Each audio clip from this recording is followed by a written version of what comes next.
শ্রী শ্রী নিত্যানন্দ রাম, শ্রী শ্রী গৌরগুণধাম।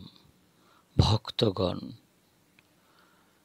জীব অনাদিকাল ধরে অনন্ত কোটিবার জন্মগ্রহণ করেই চলেছে। ব্রহ্মা থেকে শুরু করে সব সমুদ্রের নিচে থাকা কীটাণুকীট পর্যন্ত বিভিন্ন যোনিতে অনন্তবার ভ্রমণ করে চলেছে। জীবের আবশ্যকতা কি? কোথায় গেলে জীব আনন্দের সন্ধান পাবে? এই আনন্দের সন্ধান যতক্ষণ না পাচ্ছে ততক্ষণ পর্যন্ত জীব বারবার জন্মগ্রহণ করবে, বারবার মৃত্যুবরণ করবে, বারবার যাতনা সহন করবে। কখনো স্বর্গে উঠবে, কখনো নরকে ডুববে। মহাপ্রভু বলেছেন না, কবু স্বর্গে উঠায়, কবু নরকে ডুবায়, বন্দি জনে রাজা যেন নদীতে চুবায়। কিন্তু এই অনাদিকাল ধরে যাত্রা জীবের কি করে বন্ধ হবে? জীব কি চায়? জীব ভগবানের অংশ। শ্রী শ্রী রামচরিত মানসে বাবা তুলসী বলছেন, ঈশ্বর অংশ জীব অবিনাশী। ঈশ্বরের অংশ হচ্ছে জীব, অবিনাশী। অনাদিকাল ধরে সে ভগবানকে ভুলে গেছে। কৃষ্ণ ভুলি জীব অনাদি বহির্মুখ, তাই মায়া তারে দেয় সংসার দুঃখ। কবু স্বর্গে উঠায়, কবু নরকে ডুবায়, বন্দি জনে রাজা যেন নদীতে চুবায়। জগতের প্রত্যেক জীব চায় আনন্দ, কারণ সে সচ্চিৎ আনন্দময় ভগবানের অংশ বলে। অংশী ভগবান, অংশ জীব। কিন্তু তটে অবস্থানকারী জীব তো, তাই তটস্থা শক্তি। তটে কেন? যেখানে দাঁড়িয়ে আছে জীব, সেখানে একদিকে মায়ার রাজত্ব, আর একদিকে ভগবত রাজত্ব। প্রত্যেক জীবের হৃদয় মণ্ডলে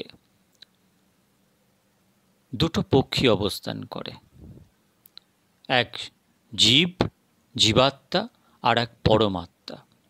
পরমাত্মা জীবাত্মার দিকেই চেয়ে থাকে, কিন্তু জীব ওই কৃষ্ণভুলি জীব অনাদি বহির্মুখ, তাই জীব বিপরীত দিকে চেয়ে থাকে। জগতে যত শাস্ত্র দেখছেন, বেদ থেকে শুরু করে রামায়ণ অবধি যত শাস্ত্র আছে জগতে, সব শাস্ত্র সব কিছু সার হচ্ছে এই যে বিপরীত মুখে চেয়ে আছে জীব, অর্থাৎ তটে অবস্থানকারী তটস্থা শক্তি জীব কোন দিকে চেয়ে আছে, কোন দিকে তাকাবার প্রয়োজন? তাকাবার প্রয়োজন তো ভগবানের দিকে, কারণ ভগবান তার দিকে তাকিয়ে আছে। কিন্তু না, অনাদিকাল ধরে জীব ওই মায়ার দিকে তাকিয়ে আছে, তাই মায়ার লাথি খাচ্ছে। কখনো স্বর্গে ওঠাচ্ছে, কখনো নরকে ডুবিয়ে দিচ্ছে, বিভিন্ন যাতনা সহ্য করছে, কিন্তু মায়া কাটছে না। কিন্তু জীবের প্রকৃত স্বরূপ হচ্ছে আনন্দময়। জীব যতক্ষণ না পর্যন্ত আনন্দ লাভ করছে ততক্ষণ পর্যন্ত জীবের তার গমনাগমন মিটবে না।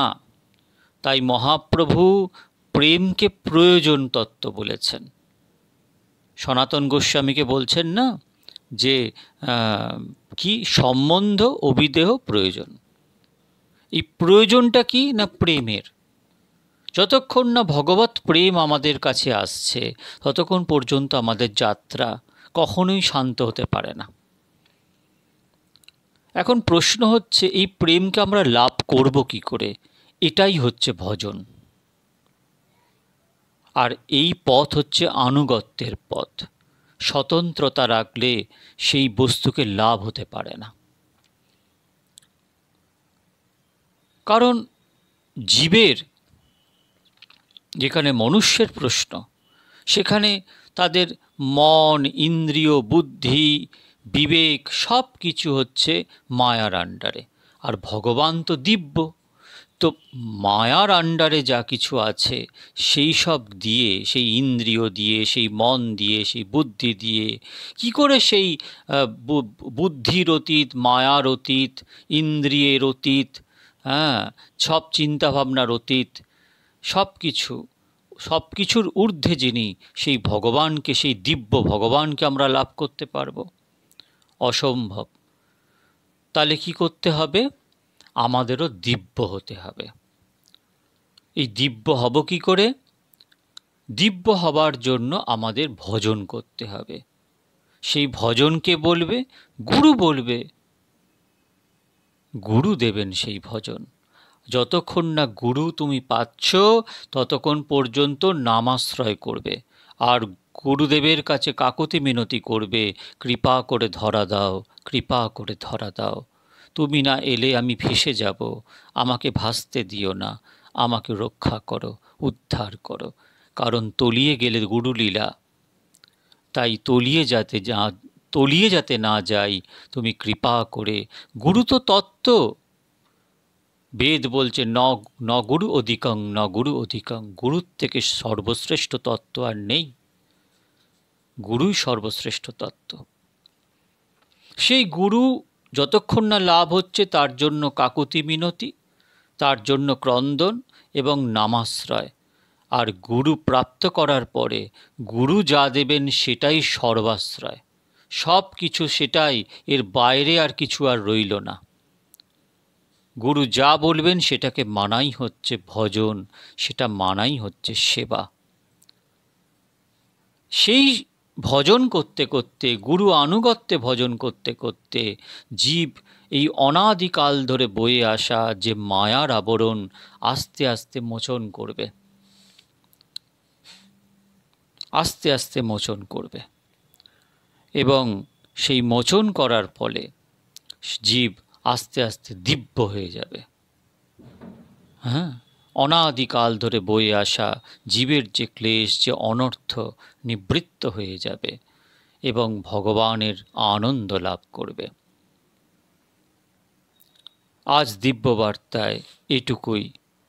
পরের দিন অন্য বিষয় নিয়ে আপনাদের কাছে উপস্থিত হব। জয় জয় নিত্যানন্দ রাম, জয় জয় গৌর গুণধাম।